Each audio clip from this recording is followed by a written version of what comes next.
Hi students, welcome back to the channel. In this session, we are going to cover some important operations that are performed by operating system. So here we can talk about Windows operating system, we can talk about Mac operating system and any other operating system. So these operations include process management, memory management, device management and file management. All these are very important for our college and university level examination. So let's start with the introduction part. So as you all know, operating system is nothing but it is an interface between the computer user and the hardware of a computer. Operating system helps any user to interact or to share files or data with the computer hardware.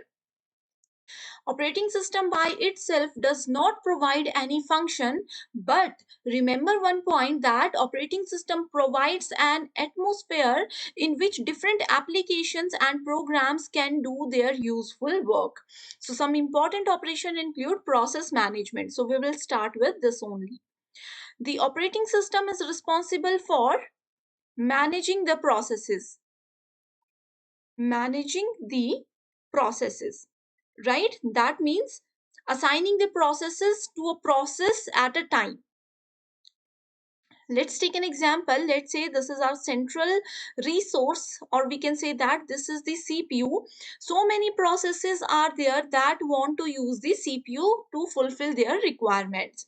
All the management of these processes are done only by the operating system with the help of process management operations.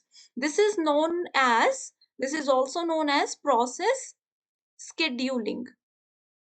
So this particular point is very important. We have so many types of process scheduling like first come first serve scheduling. Another we have is shortest job first. Next we have is priority scheduling, and one more point we have is round robin scheduling. Okay, so all these are taken under the process management or process scheduling. So there are many scheduling queues that are used to handle the processes in this particular management department, and the processes that are ready to execute in the main memory. Let's say process P1, P2 and P3 here. Okay, so process P1 is ready to execute in the main memory and it is kept in the ready queue here. So it is kept in the ready queue here, and the processes that are waiting, let's say process P2 and P3 are waiting for input output devices, are always kept in the device queue. Okay, so we have basically in process management two types of queues. First is the ready queue, where the processes that are ready to execute are placed, and another we have is device queue. It is also known as waiting queue. The processes that are waiting for the resources are placed here in the waiting queue. Okay, so I hope everything is clear till now. To handle the processes in the process management, many scheduling are used, as I have told you. So they can use the processes that need input output devices are sent to device queue. This is the most important statement here. Okay, this is the most important statement here. Next type we have is device management.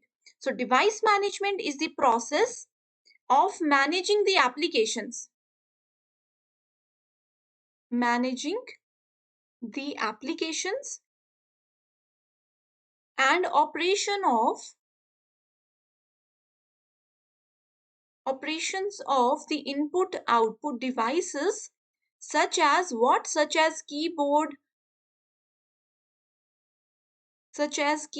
mouse, etc.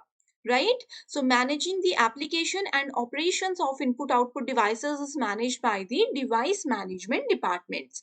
So its application include, first point is it helps in configuring a device so that it can perform as expected. So first operating system configure that the device is connected to the system or not connected to the system.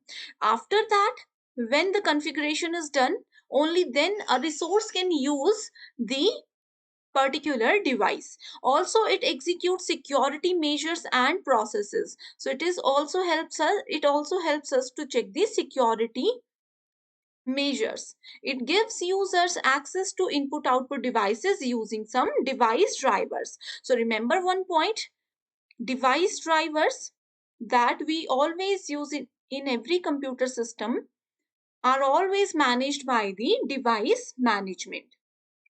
Okay, the device controller is an interface between the device and the device driver.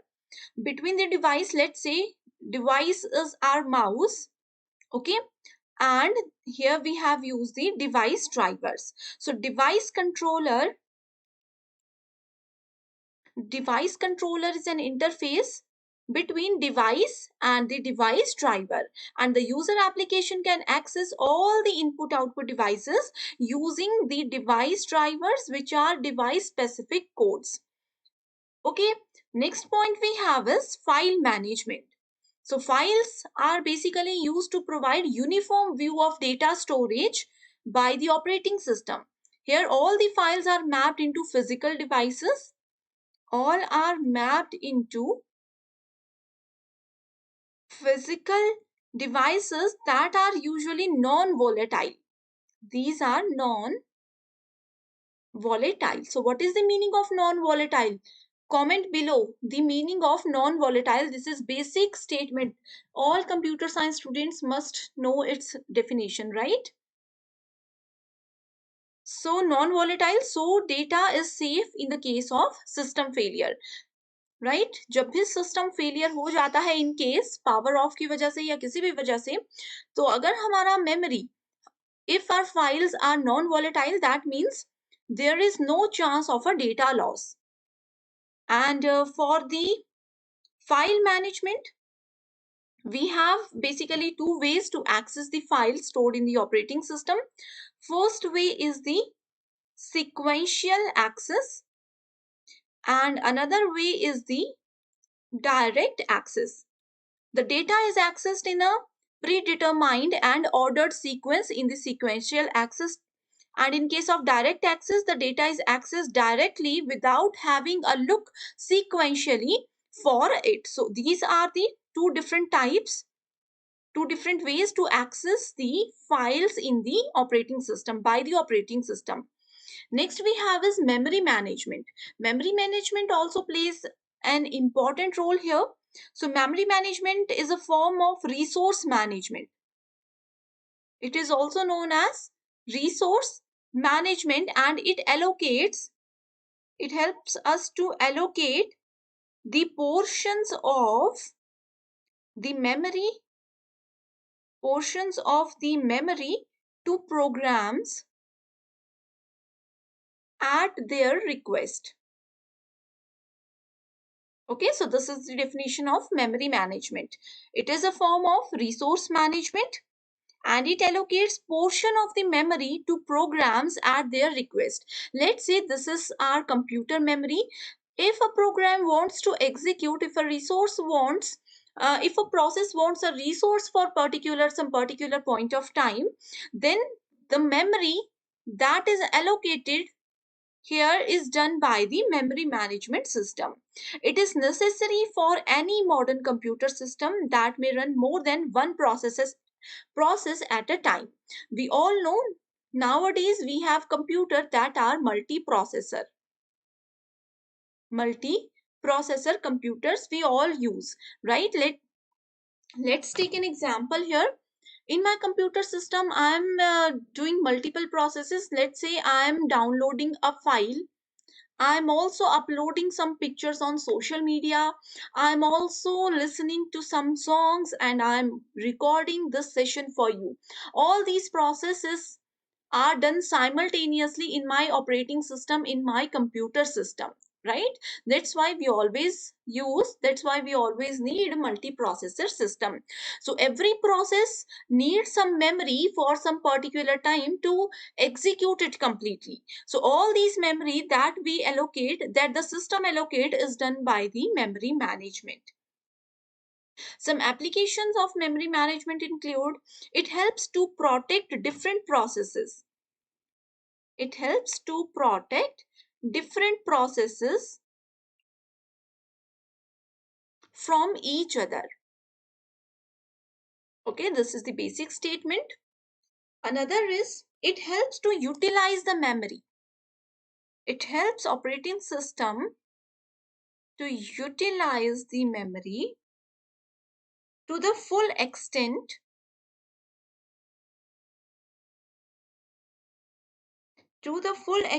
by placing the programs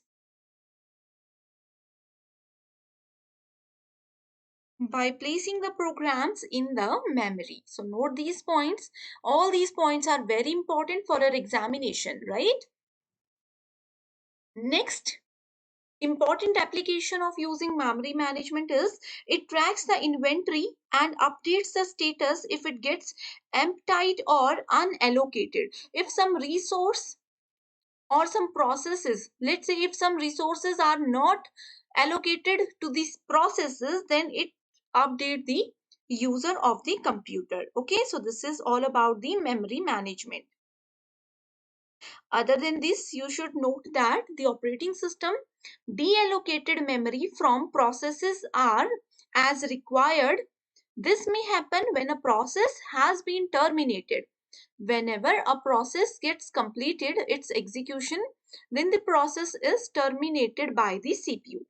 Okay, this may happen when a process has been terminated or if it no longer needs the memory. So we always need the memory managed for the allocation, and for the deallocation of the resources or of the memory. So memory management, file management, device management, and process management, all these are very important, right? So I hope everything is clear to you. If any doubt, you can comment below. I will definitely help you. So thanks for watching the session.